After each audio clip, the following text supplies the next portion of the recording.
Welcome to Docs Outside the Box podcast. This is your official show, looking inside the minds of cutting-edge and innovative doctors. Think you'll find these stories in any medical textbook? Sorry. You're getting real live insight from men and women pushing the envelope beyond medicine. Ordinary doctors doing extraordinary things. Let's start now with your host, Dr. Nee Darko.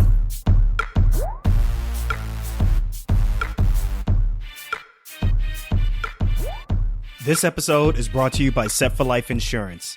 Protect yourself against life setbacks with Set for Life Insurance. Set for Life Insurance gets you disability and life insurance at a reduced cost with their exclusive discounts. Now that's why I use them.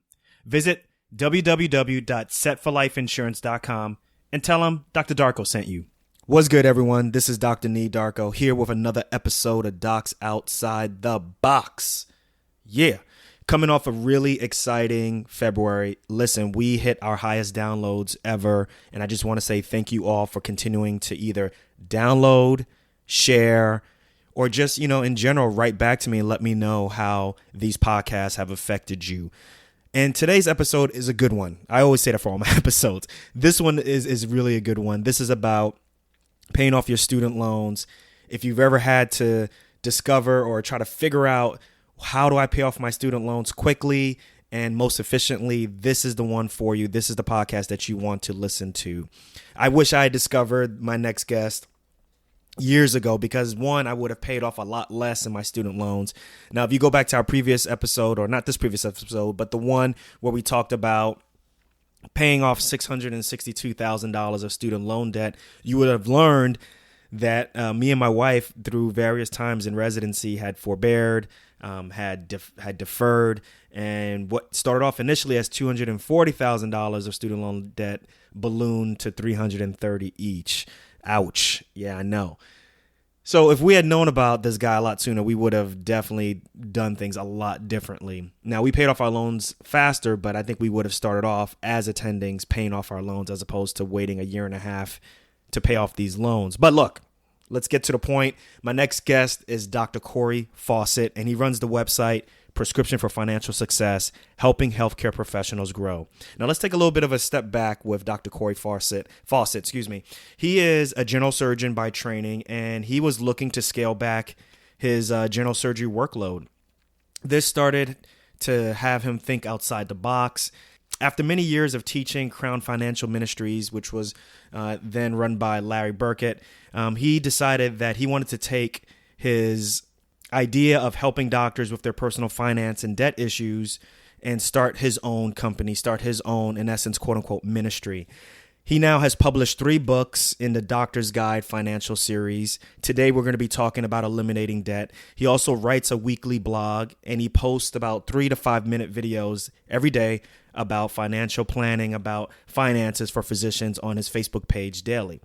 So after his first book won an award in nonfiction, he decided to get really serious about this, and he decided to give up clinical medicine and concentrate on changing the financial lives of doctors through writing as well as through coaching.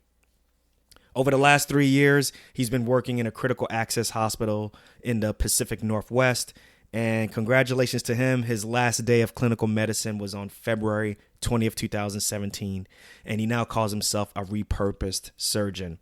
So on today's show, we're going to be talking about his book, Eliminating Debt, which I found to be extremely helpful, to the point where the white coat investor even called him the quote-unquote Dave Ramsey for doctors without the bad investing advice, end quote. And I also agree with that also. His advice, his techniques, even the explanation in his book, it's very simple, it's applicable, whether you're a resident, whether you're a young attending, even if you're a medical student.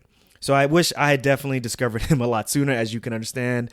I keep stressing that point. But on this show, here are the things that you're going to learn about Dr. Fawcett and some of the highlights that we're going to talk about on this podcast. So we're going to talk about the age-old debate about paying off debt versus investing. We're also going to talk about why he thinks you should pay off your debt as quick as possible. And then I present to him a scenario of a young woman, a young female neurosurgeon attending with plenty of debt, plenty of money as an attending, but no savings, and no knowledge of investing. And he's going to, in essence, give advice as to how she should start her process of paying off debt, as well as starting the process of saving and developing a proper investment portfolio. He also gives some advice to pre-meds as well as medical students. And as always, with all the physicians on the show, we're going to learn hashtag why he's not just a doc, or hashtag I'm not just a doc, how he answers that one. So without further ado, I present Dr. Cory Fawcett. Dr. Cory Fawcett, welcome to Docs Outside the Box. Hey, thanks for having me. Hey, I've been looking forward to having you on the show for a while, most notably for your series of books. But the one that we're going to be talking about today is The Doctor's Guide to Eliminating Debt. But before we get into all of that, let's learn a little bit more about you. Tell us where you're from, what medical school you went to, residency, things like that. Well, I grew up in southern Oregon in a small town called Medford. A town where I graduated from the same high school as my grandmother. So I have lots of roots here in Southern Oregon. I always wanted to be a doctor. I guess I started off wanting to be a dentist because I saw as a little kid The Grinch Who Stole Christmas, and he had just terrible teeth, and I thought that's what made him really mean. So I wanted to be a dentist so I could fix the Grinch's teeth. And that's kind of where it all got started. Later on, it kind of evolved into being a doctor, and I went off to medical school at Oregon Health Sciences University. I did my residency at Kern Medical Center in Bakersfield, California. It's almost like a rural residency where as a general surgeon, I learned to do everything. So I was able to do vascular surgery and thoracic surgery and a practice in a small town. I settled in Grants Pass, Oregon, only a half hour away from where my parents live. Met a wife from Oregon also, who also had deep roots, came to Oregon in the 1800s. Not her, but her family. Her family. Yeah. And we settled in here, and I practiced medicine in a multiple general surgeon group. And we had at the peak 6 of us. And I spent 20 years with that practice, at which time I was kind of ready to scale back and not work so hard. General surgery is a pretty tough gig. I could definitely co-sign on that one. After 20 years of it, I was ready to slow down a bit, but the practice that I had didn't really allow for part-time. It was kind of full-time or you're not here. And it was basically because we shared expenses evenly. So if I worked less, my expenses didn't go down, but my income did. And there comes a point where you're actually not bringing in as much as you have expenses for. So working part-time didn't work, so I was experimenting with other ways that I could work. And I spent 3 more years working at critical access hospitals nearby, helping like lone doctors, the only doctor in a small town, only general surgeon, and he needs some time off. And they weren't happy with just random locums, people coming in, giving him time off. And I could come in regularly for them, give him some time off. And it kind of, I got a paid vacation, basically, because I'm just covering the ER in a small little hospital. I might only work a couple hours a day. I actually averaged, I figured it out, I averaged 0.9 new patients a day when I was working in these places. So I found a way to extend my practice a little bit longer and not just quit after the 20 years and still do some good in small towns, help out with the doctor shortage. It was a lot of fun. And during that time, I realized that my practice was kind of coming to an end and I wanted something productive to do.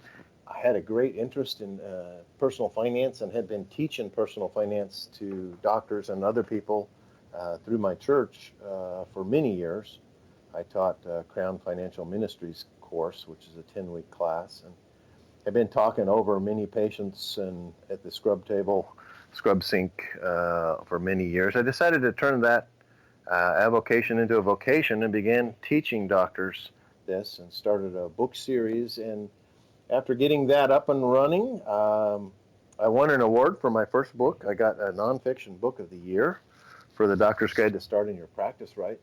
And that the night of that award ceremony in Idaho, I kind of looked at my wife and I said, you know what? I think this is a sign. I think it's time for us to move on. And I put in my 90-day notice and gave up clinical medicine. And that happened last February. It's been 11 months now.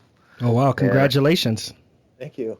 And I moved on to a new routine and called myself now a repurposed surgeon. Not really retired because I'm still doing things, but repurposed. I have a new mission, and that's to teach doctors personal finance and help them get their financial life together.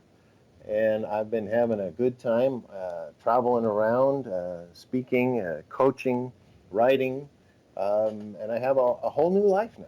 So you are definitely a doc outside the box, and I'm glad you brought up your series, The Doctor's Guide to. You have so many different books, one about alternative careers and one that you just mentioned before. The one that we're going to be talking about today, which I really enjoyed reading, is Eliminating Debt. And I'm not sure if you know, but recently me and my wife recently paid off about $600,000 in student loan debt in about 3 years. So this book, I wish I had known about this book before we started the process, because I think we would have been able to do things a lot more efficiently. But this is a really great read, and I definitely recommend this to all the listeners. So I'm glad we're here to talk about this. So talk to us. Congratulations, by the way, on paying off all that debt. That's a great step. That was a huge monkey off our back. So thank you very much. And so I want to ask you about when you first started writing these books. Tell us about what it was like starting to write a book, trying to formulate in your mind, do I have the knowledge to teach other doctors about this information? Were there any hurdles when you first started, formulating this book? Well, it's an interesting story because the actual first book I wrote doesn't exist today. I got started, I went to a thing called SEEK.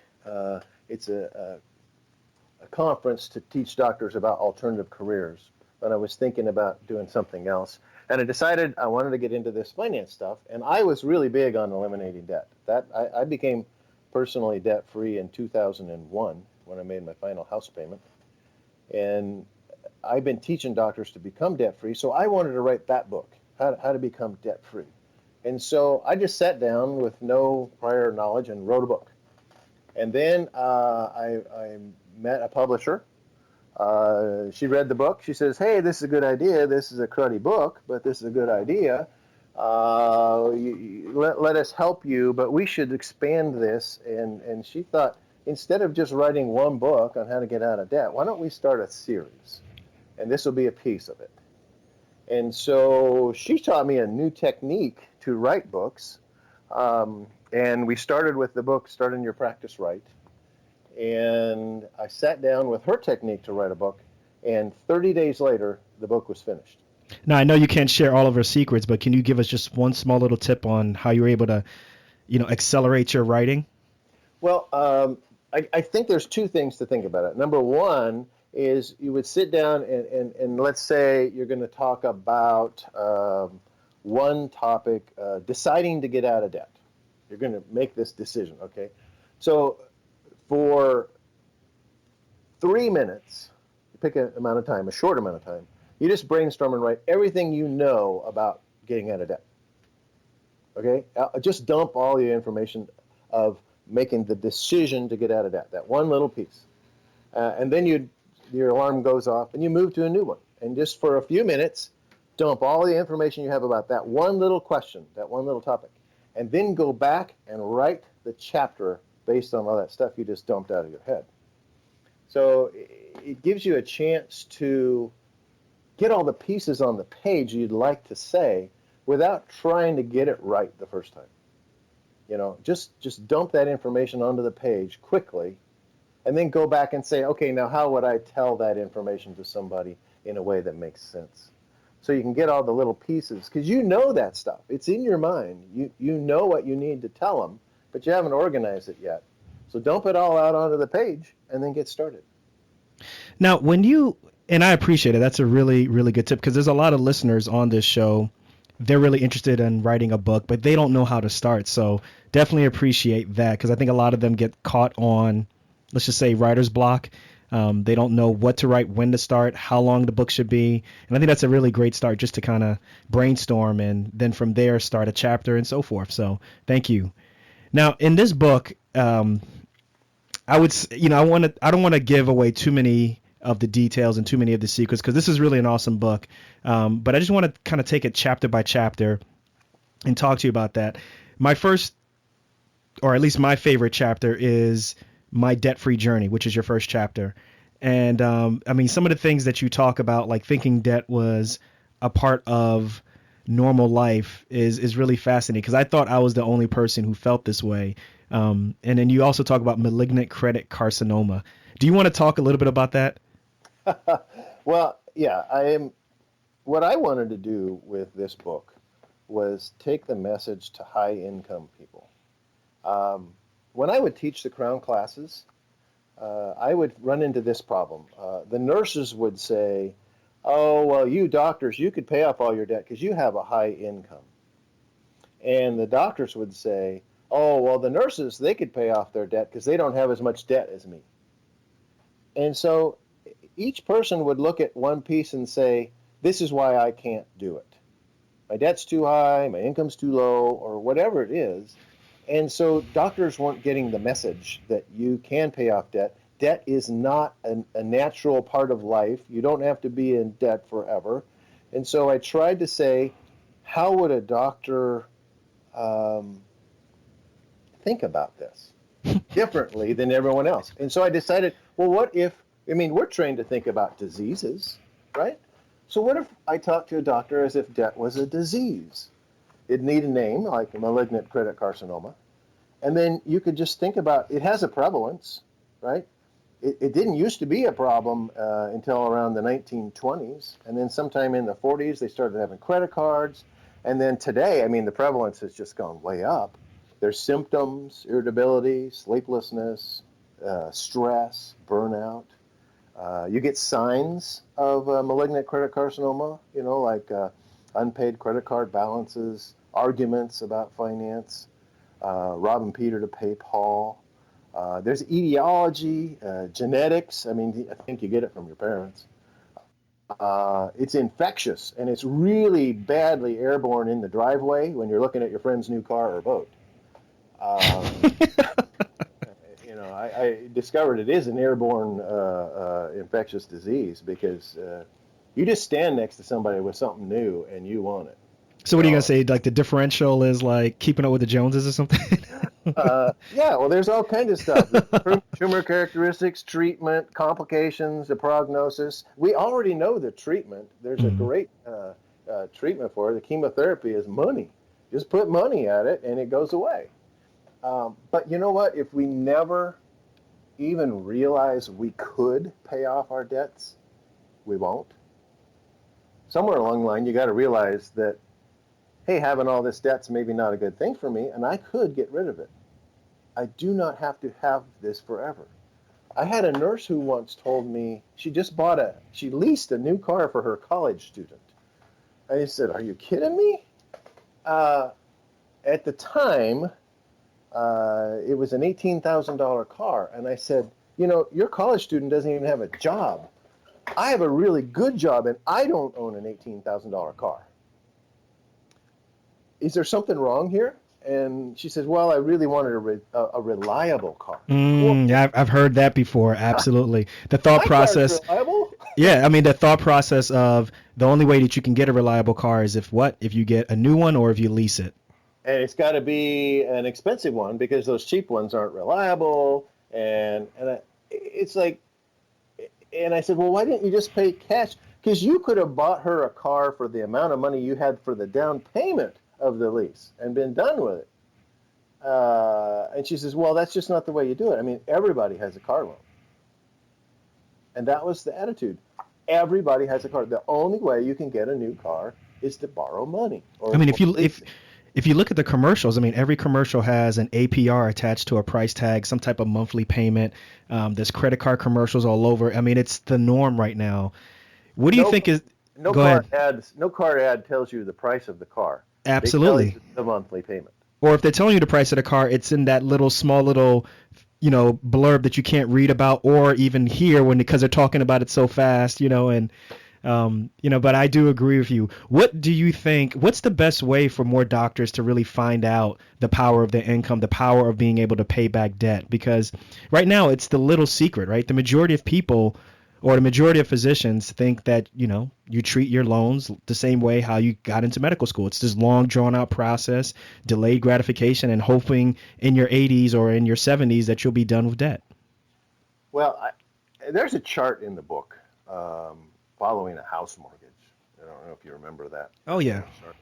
And it equates to what you're going to have to do to pay off that house.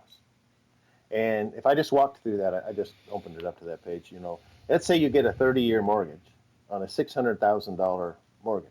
And that's about the average doctor mortgage nowadays, by the way, around $600,000. So you're going to pay around $600,000 in interest, and your total cost is going to be $1.2 million. Okay? But how did you get that $1.2 million? Okay? So you had to earn some money. So you had to earn $2 million so you could pay $800,000 in income taxes to have the $1.2 million to pay off your $600,000 loan. But if you, let's say, like me in private practice, I had overhead to cover, which would cover about 50% of what I got. And I had collections that didn't completely come in. And when you bill something, you don't actually get to collect what you bill.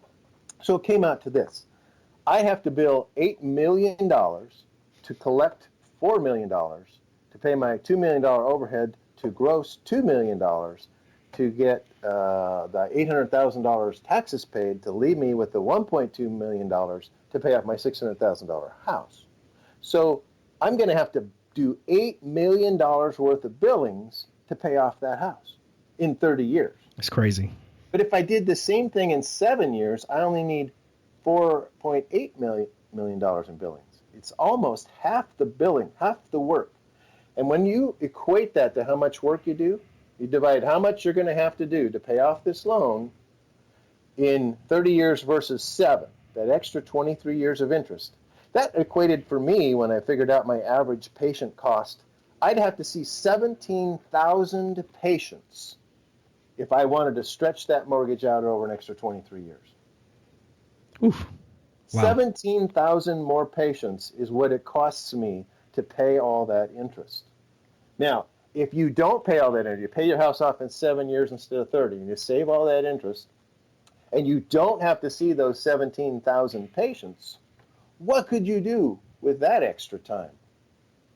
You could take a day off a week for 10 years if you didn't have to see those 17,000 patients, because you have to produce that much money just to cover that debt. If you pay it off, you stop having to produce any money to cover that debt. And when you get caught up in this stretching it out, and the thing is that was the difference between paying it off in 7 years or 30 years. But 30 years isn't what doctors pay their house off in. That would be if you got a 30-year loan and then you paid it off on time. What happens is every 5 years we refinance it for another 30. And then 5 years later, refinance it for another 30. And by the time we reach retirement age, we still have a 30-year mortgage left to pay. So it's way worse than the 17,000 patients I described, because we tend to think this is the way of life. You have to have mortgages, and it's going to go on for the whole rest of my life. And we just plan that way, and we give up a fortune to the bank. Now, since you open up the can of worms with talking about a scenario, I created a scenario, and it's about the concept that you talk about in the book of should I pay off debt versus pay off loans, should I invest, which I think is a really compelling argument that I think nobody can win. I think you just kind of have to just take action after running the numbers. So are you down with a scenario if I throw one at you? Sure. Okay, so let's take a scenario of Michelle is a 36-year-old neurosurgeon. She's fresh out of fellowship. She found the job of her dreams. She's going to be making over $500,000 a year. I think neurosurgeons probably make more, but just for scenario's sake, work with me. She has $250,000 in student loan debt, and I'm going to give you some numbers to work with. The federal portion of her loans, which is the majority, is 4%. And then she has private loans that range between 6 and 12%. Okay. She has about $30,000 in credit card debt. We know how high the APR is on that one. And in terms of savings, she only has $10,000. She's never invested a dime. And as a matter of fact, she's scared of the stock market. Currently, she's renting. But just like every person who goes on an interview, whenever they take you on an interview, they show you the really nice homes. So she's eyeing a very expensive house on the other side of town. Okay. And then also she likes Tesla, but hasn't bought yet. So I want to know, Dr. Fawcett, what say you? So is she single? She's single. Okay, so she's got it made. Okay, she's got it made. She's got all this debt, though. Yeah. But here's a single person who is used to living on $50,000 a year. Okay, that's what her lifestyle has been for several years. She lives on $50,000 a year, right? And she has no other obligations. It's just her. Now, she makes $500,000 a year from her job. Let's say she takes home $350,000 of that, okay? In her situation, she could double her lifestyle this first year, double her lifestyle. She could live on $100,000 instead of $50,000, and she could pay off all of her student loans this year. And then she's debt-free, and now next year she's going to make $500,000. And the sky's the limit. I mean, she can save a huge amount of money in just a few months on that kind of income for a down payment on a pretty nice house and begin paying that house off. But what about when people start throwing in, well, maybe you should have invested? What if you delay paying off the debt so that you can pay off or so that you can invest more? Like, what's your thoughts on that argument? In her case, what you're describing to me is somebody who has so much money, it doesn't really matter what she does, as long as she doesn't do stupid stuff. As long as she doesn't, start leasing Teslas and buying stupid houses, and as long as she doesn't do stupid stuff, she's in a position where if she plays her cards right and advances her lifestyle a little slow in the beginning, she's going to have so much money. So you imagine the first year you're totally debt-free. Now year number 2, you could start putting away easily. Now bump her lifestyle up to $150,000 a year, and now she could be putting away $200,000 a year in her investments and savings. Now she doesn't like the stock market, so she's going to need to be investing in things that she feels very comfortable with. She's probably going to be buying bonds, certificates of deposit, maybe property, but she's kind of leery of the stock market. I think maybe she needs to do some education to feel better about the stock market so she doesn't feel scared of the stock market. There's no real reason to be scared of it. You just have to remember that it's a long-term thing. So when the market goes down, it doesn't matter. When the market went down, I wasn't even looking at my stocks because it didn't matter. I wasn't going to be selling anything, so the current price is irrelevant. But we get caught up in that. So, teaching her, spend some time to teach her about the stock market. But, the thing is the difference between the investment and the debt, if you're going to pay your debt off quickly, that difference is extremely small because you're talking about a very short period of time and a very small difference in investment. Now, if you're going to be somebody who says, oh, but I'm just going to leave this debt forever, and I'm only going to make the 3 or 4% above, so I'm going to earn 8% and pay 4%, so I'm going to earn 4% a year forever by keeping this debt, I say, hey, get rid of this debt this year, and then next year earn 8% a year forever. You don't have to earn only 4%, the difference between the two. You could be earning the whole 8%. Because right now, your plan would be, if you want to invest instead of pay debt, your plan would be to give half of your profits to the bank. You could keep all of the profits, but you're going to give up half of them because you're going to stay leveraged. And the go ahead, please. The other problem with leverage is there comes a time where the leverage could get called on you. I've been in that situation. I think Dave Ramsey talks about that situation also. That's how he ended up getting into so much debt when he first started, right? I'm not sure about his early story, but there's a lot of people with that story that they had the money. There's one story that just eats me up. That this guy who was in the construction business, he had $200,000 worth of debt, and he had $200,000 in the bank, and so he considered himself virtually debt-free. I've heard that so many times. But I'm virtually debt-free. I have enough money in the bank to pay off my house if I wanted to. Well, why don't you pay off the house and be actually debt-free instead of virtually debt-free?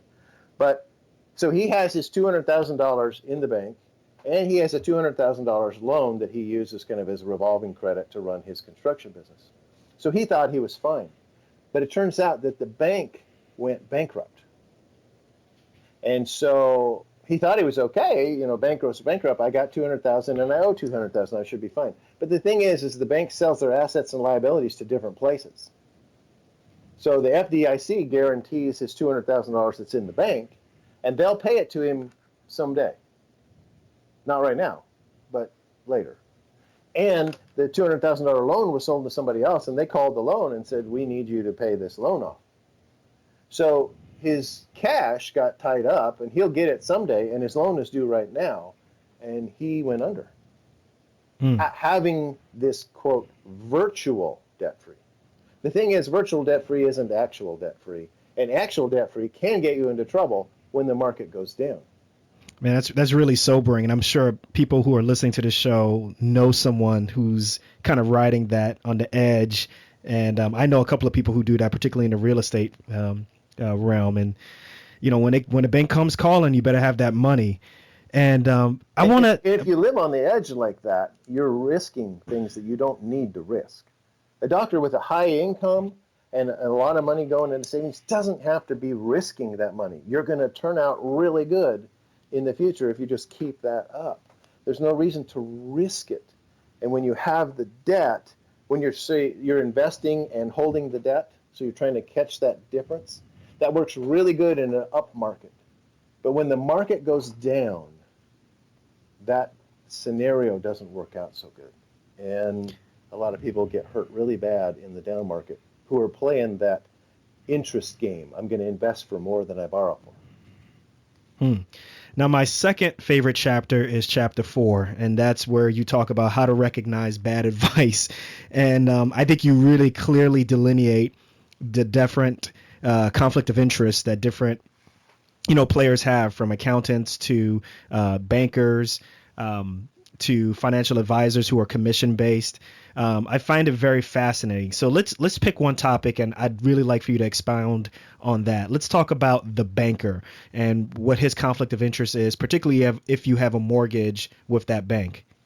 Okay. So the thing is what we're talking about bad advice is when somebody tells you you shouldn't pay off your loan. So let's talk about the house loan. The banker's got your house loan, and the banker tells you, oh, it's a bad thing to pay off your loan. It's the last great tax advantage. You've got this great tax write-off with your interest on your loan. Well, the problem is, remember that the only way to get a tax write-off is to lose the money. So if you lose money, you can get a tax write-off. So you lose the interest, you pay it to the bank, you get a tax write-off. So the banker is telling you, you should keep paying me the interest so you can get that tax write-off. Because the banker makes money off of you paying him interest. That's how the bank makes money. Their only source of income really is interest. They charge some fees, but their big source is interest. So if he's making interest on your loan, he does not want you to pay off the loan. He does not have an incentive to tell you, hey, it would be in your best interest to pay off this loan. So no matter what your best interest is, his best interest is if you keep that loan and keep paying him interest. So he's not going to, if you go to the banker and say, should I pay off my loan or should I invest in the CD? Hey, he doesn't want you to pay off the loan, and he wants you to put the CD in his bank. So he's definitely biased. And so he's given you information based on what's good for him. Definitely have had that moment, although I didn't have a mortgage, but in some other fashion with advisors, that's where this chapter definitely rang true. And it was really a sobering look at, how everybody is looking at your money and how you really, nobody else is going to care about your money as much as you do, you know, and I just really thought that was an excellent chapter. But let's take a moment to pivot. So we're getting towards the end of the interview, and I want to just ask you some fast fire questions where I ask you one thing, you tell me what comes off of the top of your brain, no filters, okay? Okay. All right, so what's one thing you want people, particularly doctors, to learn from this podcast? You don't have to be in debt for the rest of your life. That's an option. You can pick a different option. Haha, I love it. Mic drop. Knowing what you know now, what advice would you have given to yourself as a pre-med or even as a med student? Knowing what I know now as a medical student. Be sure that you've been having a lot of people tell you that because of the high debt you're going to have, you need to pick a specialty that's high paying. Always pick that's a good one. Specialty. That's a good one. That's horrible advice, because you're going to be doing this for many, many hours a week for many years. You better like it. You better like it. And so if you pick a specialty only because it pays, like neurosurgery. Neurosurgery is a really, really hard life. It pays really good. Okay, neurosurgeons make a lot of money. So you say, I'm going to be a neurosurgeon because I want to make a lot of money and pay off all this debt and get way ahead. And then, that fifth night in a row coming in at 2 o'clock in the morning to do something, that money is going to mean very little to you. Mm-hmm. You got to be coming into work because you like what you're doing. And if you really like being a pediatrician, you're going to make enough money to be just fine. Don't be the neurosurgeon just because of the money. Be a neurosurgeon because you really love that kind of work. And so I would say to the medical student and the resident, find the thing you want to do because you love going to that rotation. I loved getting up and going to work at surgery today. Myself, I went to medical school. The first rotation I took was OBGYN. I absolutely hated that. The smell in the clinic drove me nuts. Then I was on pediatrics. Pediatrics, I got everything those kids brought into the thing. I was sick for the entire rotation, and the kids could never tell you what was wrong with them. And I hated that. Then I went to medicine at the VA, and those guys kept coming back in with the same thing. We treated you last month for that. Why didn't you do what you were supposed to? And after 9 months of those rotations, I absolutely hated those things. I didn't like these. I almost quit medical school because I said, this is not what I signed up for. The next rotation I took was general surgery, and I loved it. This is what I want to do. These guys are fixing stuff. And I fix somebody with appendicitis. They don't come back next month because they didn't do something they were supposed to do and still have appendicitis. I found something I loved, and therefore I loved my career. And so medical students and residents, do the thing that really floats your boat. Love that answer. Forget about the money. The money will be plenty. Love it. Love it. What's one life hack or piece of technology that you use to make your life easier right now? My to-do list. Is it electronic or you write it down? It's on my phone. Okay. All right. I found a to-do list to put on my phone, and I can categorize things into 3 categories. I got to do this today or somebody's going to die. It has to be done today. I need to do this sometime in the next week, and I need to do this sometime. And when I didn't get to something, because I used to keep them on my little note cards and stuff, and then every day I'm recopying the note cards and recopying the next day and recopying.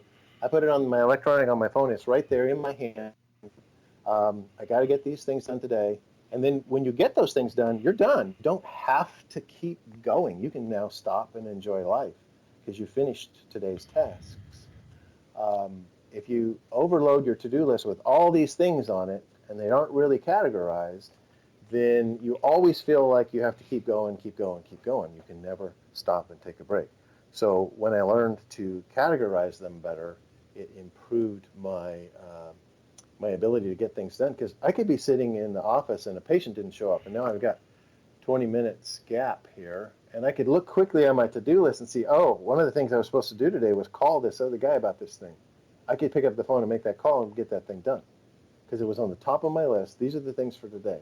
And you could work them in the little gaps. And it kind of changed my life to get my to-do list to be useful. Love it. Love it.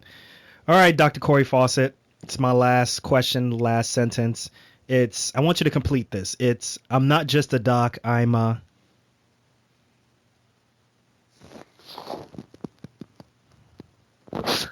I'm not just a doc, I am the Dave Ramsey of docs. That's what I'm talking about. Boom. Mic drop. Now that's a good one, and that's exactly how I describe your book. Actually, I think that, and I think also the White Coat Investor described your book that way. Also, the book is excellent. It's The Doctor's Guide to Eliminating Debt, and actually you have a whole series of books, but this one is an amazing book, and I do think of it almost like the Dave Ramsey of debt books for them. But this was a great time. I really appreciated you on the show. And why don't you let the audience know where they can find your books, where they can learn more about you? They can find me at drcorysfawcett.com. That's my website. My business is called Prescription for Financial Success. You can use the same name, Dr. Cory S. Fawcett, to find me on Twitter, Facebook, and on LinkedIn. I have a video that comes out every day on Facebook, on my Facebook page, to teach you some little snippet. They're 5 minutes or less videos. They're just quickies. You know, in between patients, you got nothing to do. Somebody missed. Okay, I'm going to watch one of Dr. Fawcett's little videos. You can pick up the books on Amazon. You could get a hold of me through my website if you wanted to get an autographed copy of the book. I could get to do that. And if you run a medical school and you want bulk books to buy a new Start in Your Practice Right for every resident you have who's going to go out and start their practice. Now, it's not about private practice. It's starting the practice of medicine.